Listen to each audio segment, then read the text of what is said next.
There are two primary ways to show your wealth.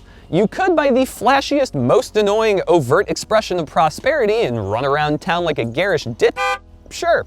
Or you could buy a subtle piece of high quality material and impress those who know what they're looking for. That, my friends, is the Lexus LC 500H. It's not going to break everybody's necks, but people who appreciate high fashion and, more importantly, high quality will flock to it.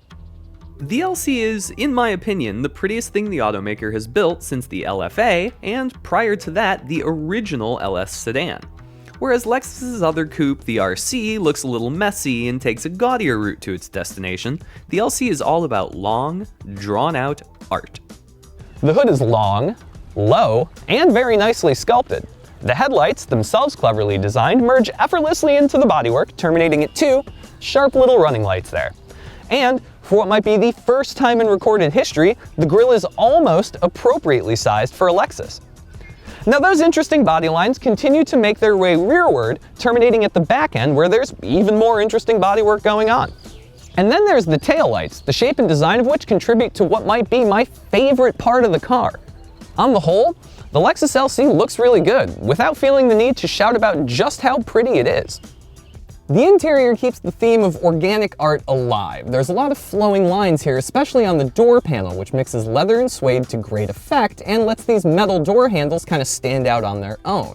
But they don't really stand out on their own because there's this brushed metal look that continues across other parts of the dashboard and the door panels. And then there's the curves. The curves are everywhere, even here on the grab handle on the passenger side of the center console. It's just beautiful. Everything I look at looks expensive, and everything I touch feels expensive. But of course, fashion does come with a price. There's only one tiny little cup holder up front, and you can kind of get some more storage space from this little cubby here in front of the armrest because, well, the armrest doesn't exactly have a lot of storage on its own either. Now the door panels, there's only about room for a single CVS receipt. And then there's the trunk. You don't get a lot of space in the trunk either, but that's fine because you can use the rear seats as a parcel shelf. I mean, it's not like people fit back there.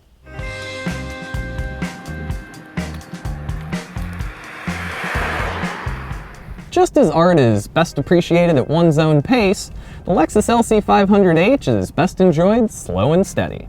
Part of that comes from the powertrain, which mixes a 3.5-liter V6 to Lexus's hybrid system to produce a net 354 horsepower.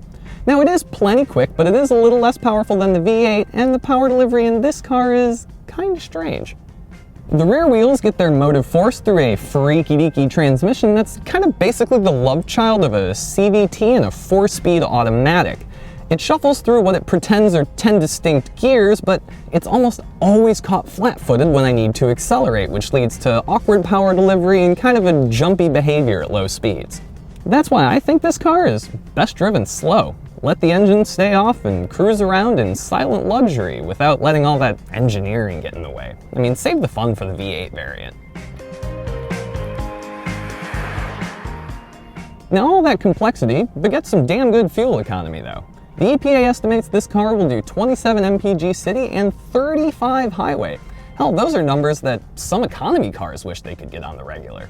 Although, to be fair, I wish I could get those numbers on the regular too, because I'm low by about 3 to 5 mpg in both city and highway scenarios.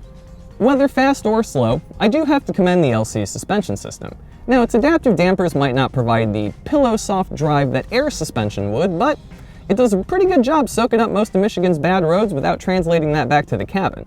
And now there is some mild jostling, sure, but to me it feels more like the European definition of composure, which allows some movement in the cabin just for communication's sake.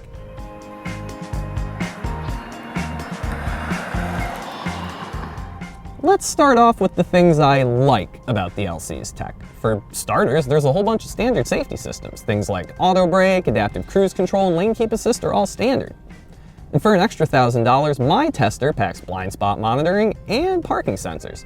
That is pretty great, but at the same time, this is a $100,000 car. You'd think that kind of stuff would be standard at this point. Here's some other tech that I really dig. The $1,120 Mark Levinson reference surround sound system packs 13 speakers, 915 watts, and is one of my favorite in-car audio systems across the industry. Amazon Alexa and Apple CarPlay integration come along for the ride too, which is great. And then there's the infotainment system. This hot mess of a thing has been through several iterations over the years, all of them bad, all of them sporting the exact same graphics that persist to this very day. While I do appreciate the 10.3-inch screen and the fact that it can display multiple things at once, I absolutely loathe this touchpad interface. It is difficult to use while driving, and it's very easy to swipe right past the thing you're looking for, requiring a whole bunch of unnecessary hand motions. It's not worth it. I also hate the fact that the seat heaters can only be accessed through a series of menus and clumsy maneuvers with the touchpad. I mean, I do appreciate the fact that they stay on when you get out of the car and then you get back into the car, but any adjustment to the seat heating or cooling system itself requires just the dumbest dance on the planet. The Lexus LC occupies a strange spot, riding a very fine line between Grand Tourer and Sports Coupe. And in its hybrid form, I think it decidedly leans towards the former, hanging out in a segment with some pretty good cars that toe a similar line, like the Mercedes-Benz S-Class Coupe, BMW 8 Series, or Porsche 911. Yet thanks to the LC's lack of storage space, it's not exactly cut out for long trips on the countryside either. With a base price of $96,710 and an as-tested price of about $101 grand, the Lexus LC 500h isn't exactly cheap. But then again, it feels like it's worth every penny of that money. Lexus put a lot of attention into the looks, the materials, and even the complicated hybrid system, and you can tell. It's not exactly without its faults, but in terms of an under-the-radar flagship coupe that doesn't make you look like a badge snob, well, the LC's not a bad way to go.